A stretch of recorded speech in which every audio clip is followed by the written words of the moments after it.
अन्य राज्यों की तुलना में डिस्ट्रिक्ट माइनिंग फंड की स्थिति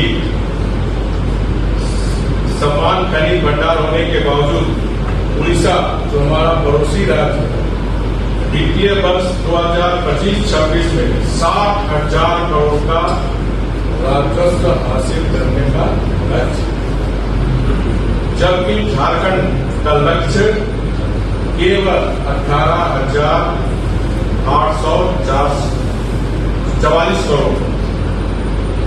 उड़ीसा के त्वरित नीलामी और खदान संचालन प्रक्रिया के कारण उसकी राजस्व दक्षता झारखंड से 3 गुना अधिक। इसके अलावा जो झारखंड में 18,250 करोड़ रुपया जो आए थे, उसमें अभी भी राज्य के खाते में 7,915 करोड़ रुपये की राशि बची। बाकी की राशि में भी डिस्ट्रिक्ट माइनिंग फंड की राशि में उसमें भी घोटाला, और आज सभी समाचार पत्र में दिखाए थे बोकारो की घटना, अन्य चावासा की घटना। तो जो डिस्ट्रिक्ट माइनिंग फंड जनजातियों के क्षेत्र में खर्च होनी चाहिए, उसमें भी इस सरकार के द्वारा घोटाला करने का काम आप सब मीडिया के साथी बीच में सरकार का सिद्धांत देते रहे। तो वैध खनन, लीगल माइनिंग का भारी नुकसान सरकारी आंकड़ों के वित्तीय वर्ष 2024-25 की पहली तिमाही अप्रैल-जुलाई में जहां कोयले का उत्पादन लगभग 44 मिलियन टन था। मैं 24-25 का बात बता रहा हूं। 2025-26 की इसी अवधि में घटकर 37.25 मिलियन टन। इसे शेष झारखंड सरकार लगाई है अक्टूबर 2024 में हमारा कोल का उत्पादन था 44.78 मिलियन टन। शेष लगाने के बाद 25-26 में घटकर 37.25 मिलियन टन आए।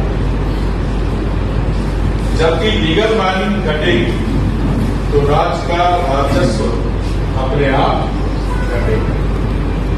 अभी लीगल माइनिंग आर्थिक रूप से सुदृढ़ होगी, सप्लाई चेन पारदर्शी होगी, तो अवैध माइनिंग का प्राइस इंडेक्स कम हो जाएगा।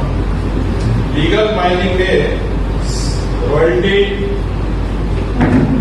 नीलामी, प्रीमियम, डिस्ट्रिक्ट माइनिंग फंड, रोजगार और डाउन स्ट्रीम उद्योग में जो आर्थिक गतिविधियां बढ़ेगी वो इस 1100 करोड़ से कहीं बड़ा इकोनॉमिक मल्टीप्लायर झारखंड को लाकर देगा।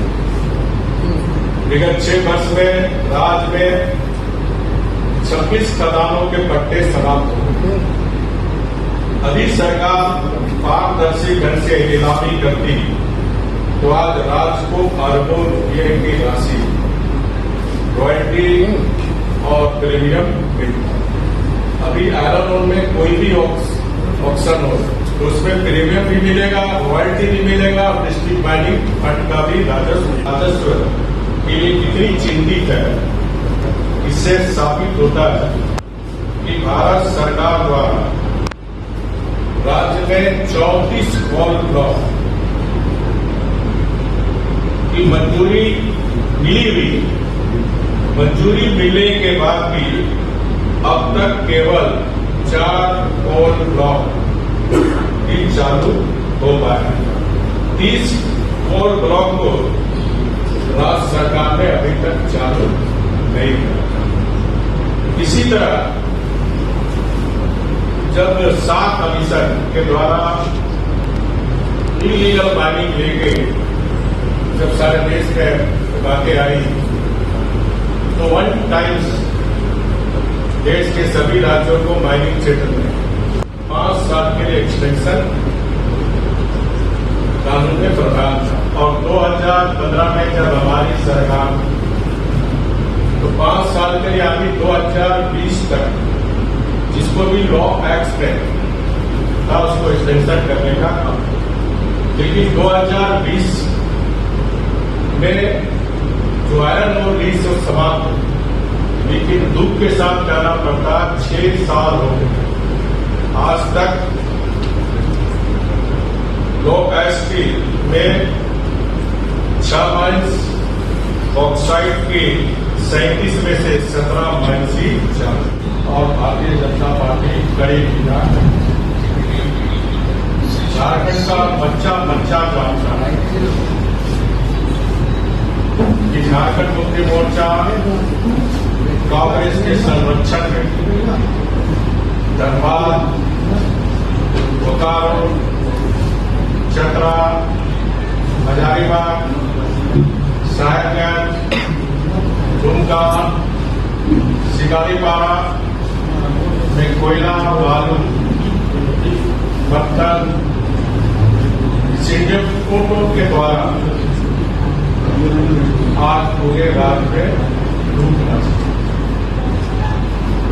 जो लोग चुनाव में जल, जंगल और जमीन का नारा देकर सत्ता के सिंहासन पर बैठे, उन्होंने सत्ता में आते ही हमारे जल, जंगल, जमीन और प्राकृतिक संसाधन को सिंडिकेट के हवाले ही नहीं किया, बल्कि झारखंड की जो संस्कृति है उसको भी विकृत करने का काम किया।